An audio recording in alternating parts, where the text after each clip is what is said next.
Praise Lord, Hallelujah. Tanya teman hai, ya apa hubung awa? Kata ni mah, jutai mong sangbu, mong tolu ya mai opo, lama mengunang. Atama sangbu cina, atama tuihinan bu cina, atama yunyu pa janang bu cina. Noksa pengcong background ya mai bu cina. Jutai mong sangbu, yui alam mengunang. Hatau lan cina tawa, ya apa hubu topik hatau mengunang. Kata ni mah, au pe teman te sangbu, jutai mong sang jang lui pa ya. Tak hai sang bu cina,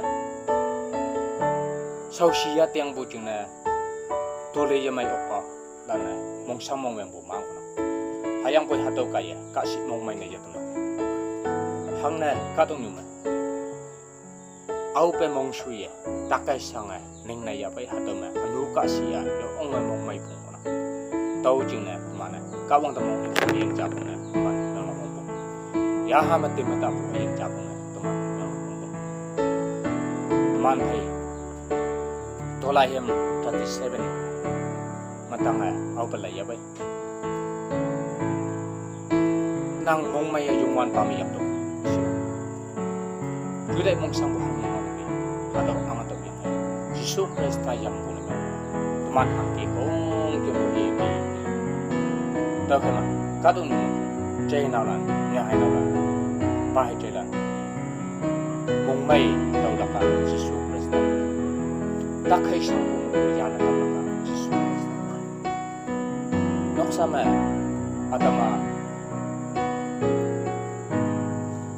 cancer kap yang atama diabetes kap yang sugar kap yang hayang TB kap yang tole yang mai ba tak pusing yang ICU ma hospice ba ane judai mong sang para amo apoy atolan